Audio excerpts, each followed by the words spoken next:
Hello everyone, শরীফাজ mini কিচেনে সবাইকে স্বাগত। আজ আমি বানাচ্ছি খুব জনপ্রিয় একটা খাবার, ভেজিটেবিল চপ। দোকান থেকে বা অনুষ্ঠান বাড়িতে এই ভেজিটেবিল চপ তো আপনারা অনেকেই খেয়েছেন।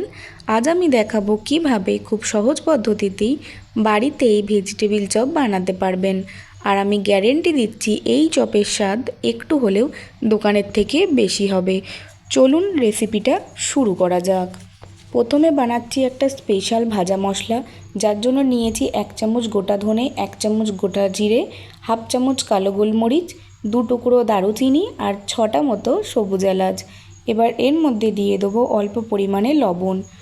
2 মিনিট খুব ভালোভাবে মশলাটাকে আমি একটু ভেজে নেব।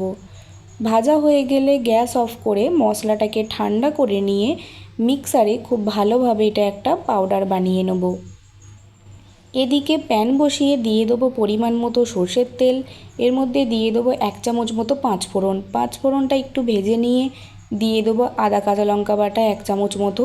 আদা কাঁচা লঙ্কাটাকে খুব ভালোভাবে একটু কষিয়ে নেব। কষানো হয়ে গেলে দিয়ে দেবো 1 চামচ মতো হলুদ গুঁড়োটা খুব ভালোভাবে একটু মিশিয়ে নিয়ে দিয়ে দেবো গ্রেট করে রাখা বিট এবং গাজর।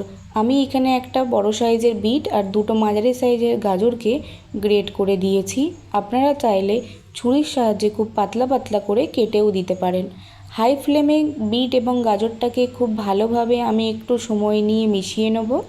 এবার দিয়ে দেবো পরিমাণ মতো লবণ দিয়ে খুব ভালোভাবে একটু মিশিয়ে নেব। এখানে বিট এবং গাজরটাকে গ্রেট করে দেওয়ারই চেষ্টা করবেন, তাহলে সিদ্ধ হতে বেশি সময় লাগবে না। ঢাকা দিয়ে আমি 3 থেকে 4 মিনিট লো ফ্লেমে বিট গাজরটাকে সিদ্ধ করে নেব। ঢাকা খুলে দেখুন বিট গাজর সিদ্ধ হয়ে গেছে। এখানে দিয়ে দেবো একটা মাঝারি সাইজের সিদ্ধ করে রাখা আলু আর স্পেশাল ভাজা মশলা থেকে 1 চামচ।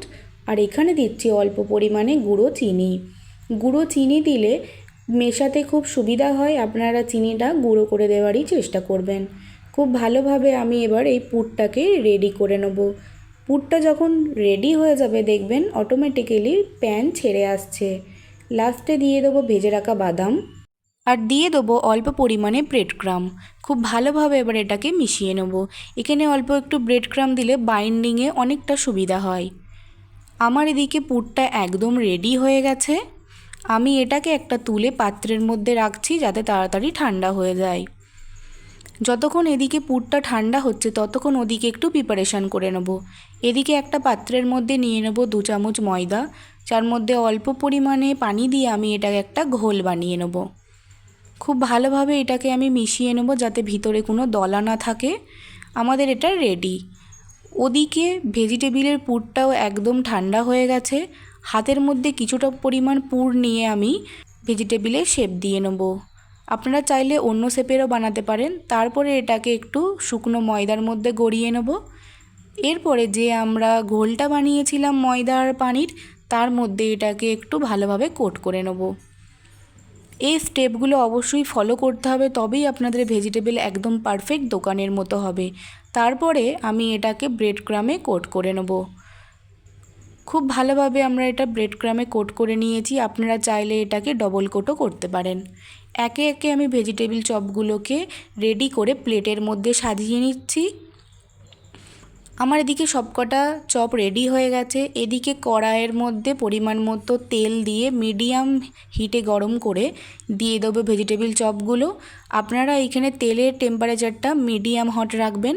খুব ভালোভাবে সময় নিয়ে ভেজিটেবল চপগুলো একটু এদিক ওদিক ভেজে নেব।